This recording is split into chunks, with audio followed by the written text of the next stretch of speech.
Welcome to The Explainer. Today, we're taking a magnifying glass to a name that literally echoes with the sound of money. The Rothschilds. They're easily one of the wealthiest families in human history. But, because their incredible wealth has been so heavily shrouded in mystery for generations, they've also become, hands down, the single largest source of conspiracy theories on the entire planet. The sheer scale of the rumors is wild, making it incredibly hard to tell what's actual fact and what's just total fiction. So here's the big question I want you to really think about as we go through today's explainer. Are the Rothschilds this shadowy network pulling the strings of global events? Or are they just the internet's biggest source of modern myth? To find out, we're going to have to cut through all that noise, look at the hard historical data, and contrast their secretive modern reputation with their actual historical reality. All right, Section 1, Myth versus Origins. To really understand this, we need to travel all the way back to medieval Europe. See, political power back then was entirely tied to religion, which ended up pushing Jewish families to the absolute margins of society. They faced rampant anti-Semitism and really severe restrictions on where they could even live or work. Fast forward to 1462, and the city of Frankfurt actually forced its Jewish population into a single, narrow, tightly packed alleyway outside the city walls. They called it the Judengasse, or Jewish Alley. Now, back then, houses didn't have numbers, right? They had signs, and by 1528, one specific house displayed a red shield, which in German translates to Rothschild. It's kind of crazy to think that this simple sign in a segregated alleyway gave the family their legendary name. Generations later, in 1763, a guy named Meyer Rothschild would take up the family business. But you might be wondering, why finance? Well, it basically comes down to a massive historical irony. In medieval Europe, Christian laws strictly forbade lending money with interest. They actually considered it a sin. But this systemic religious restriction inadvertently left the highly profitable and, let's face it, entirely necessary industry of finance right in the hands of marginalized Jewish families. Because they were locked out of so many other trades, generations of these families developed incredibly deep, specialized expertise in currency exchange, coin trading, and banking. Moving on to Section 2, Designing a Banking Empire. Let's look at the strategic blueprint. It turns out Mayer Rothschild was an absolute visionary. He didn't just want to be a local coin dealer in Frankfurt. No, he engineered an unprecedented blueprint for a massive global empire. Now, it was pretty common in Central Europe for nobility to outsource their finances to a court Jew in exchange for physical protection. Mayer brilliantly leveraged his reputation to become exactly that for Crown Prince Wilhelm of Hesse, and this set the stage for him to not just protect, but dramatically grow that royal wealth. So Mayer meets the prince in 1769, and by 1785, he's totally managing the royal finances. But here is the absolute genius move. In 1798, Mayer sends his son, Nathan, to establish a branch in London. Now, why does that matter so much? Because in 1806, Napoleon literally invades Hesse, driving the prince into exile. But since Nathan was already perfectly set up over in London, Mayer was able to seamlessly move the prince's massive fortune right out of Napoleon's reach. And it gets better. Nathan actually loaned that royal money out to the British crown, essentially funding the British fight against Napoleon at a massive, massive profit. Mayer sees this massive success with Nathan in London and realizes, hey, I can replicate this. So he dispatches his 5 sons across Europe to execute this unified strategy across 5 major capitals: Frankfurt, London, Paris, Vienna, and Naples. You gotta remember, despite the massive distances between these cities in the 1800s, these brothers operated like a single, perfectly oiled machine. They were loaning out staggering sums of money to local aristocracies and major governments alike. And the payoff for this strategy? Absolutely monumental. By 1818, Francis II, who was the very last Holy Roman Emperor, granted all 5 brothers the noble title of Baron. I mean, think about that elevation for a second. In just a few generations, the Rothschilds officially transitioned from being marginalized residents of a segregated ghetto to the absolute elite of European nobility. It's truly a game changer. Which brings us to Section 3, Peak of Global Power. We are talking about a true 19th century monopoly. Looking at this through a modern lens, their business model is just fascinating.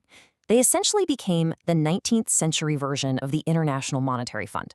Seriously, throughout the coming decades, whenever a European government collapsed, like during the French Revolution of 1830, or even the fall of the Holy Roman Empire itself, it was the Rothschilds who stepped in. They were always first in line to stabilize major currencies and provide emergency state loans.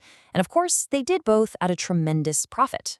To really put that explosive growth into perspective, Between 1820 and 1850, just the Paris branch alone grew from the equivalent of $5 million to over $500 million, $500 million. And remember, that is just one of their 5 branches. Oh, and they definitely didn't just stick to government loans. They aggressively diversified their portfolio. We're talking acquiring premium French wine estates, purchasing a minority stake in the Suez Canal from Egypt. Actually, in 1883, they even funded the development of the very first major Old World oil well. They were actively challenging the massive Rockefeller monopoly over in America. Add in their majority shares of De Beers diamonds and Rio Tinto mining, and you literally have one family holding the keys to the world's most valuable physical assets, the whole shebang. But nothing lasts forever. Section 4, the 20th century collapse. Let's see how the empire cracks. So how does an empire like this fall apart? It was basically a combination of internal family dynamics and some truly horrifying external forces that systematically dismantled everything. It happened on 2 completely different fronts. On one side, you have simple biological demise.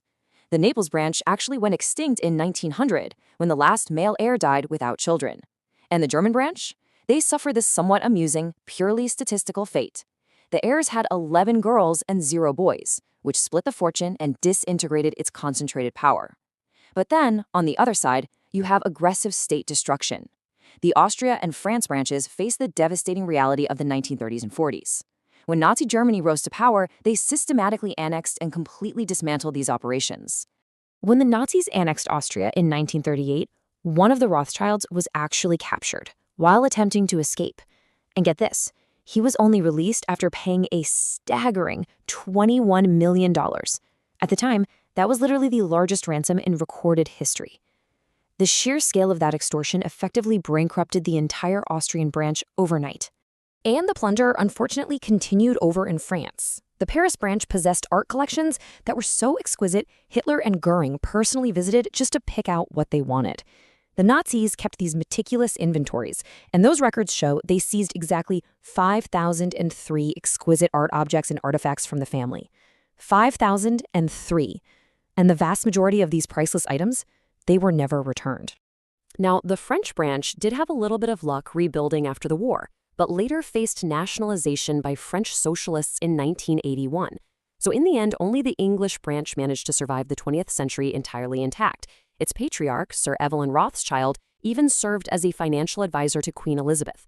Eventually, in 2003, the remaining fractured pieces of the family merged their operations using some pretty complex Swiss shell companies.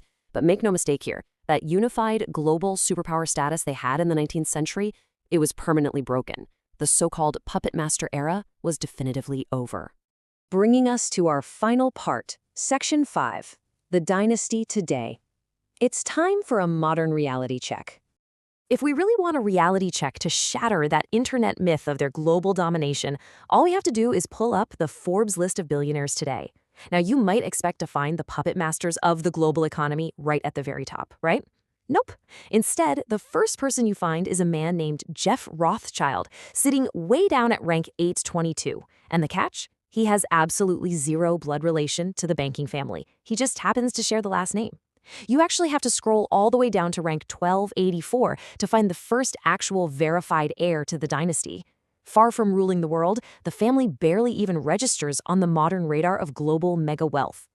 And honestly, this brilliantly illustrates a deeply human reality. Statistically speaking, 90% of wealthy families lose their fortunes by the 3rd generation. It turns out, when later generations inherit immense wealth without the fierce necessity or the drive required to build it from scratch, the fortunes inevitably dissipate. I mean, think about it. Why learn to relentlessly grow a business when you can just comfortably spend what your ancestors left behind? Which brings us to our final thought for today's explainer. Does the slow decay of the Rothschild empire prove that no fortune, no matter how immense or how strategically planned, can outrun the relentless march of time? We've watched them rise from a segregated alleyway to the absolute heights of European nobility, only to be scattered by genetics, war, and just the simple passage of time. It really leaves you wondering, if the greatest financial dynasty in human history couldn't secure eternal power, can anyone? Thanks so much for joining me on this explainer, and I'll catch you on the next one.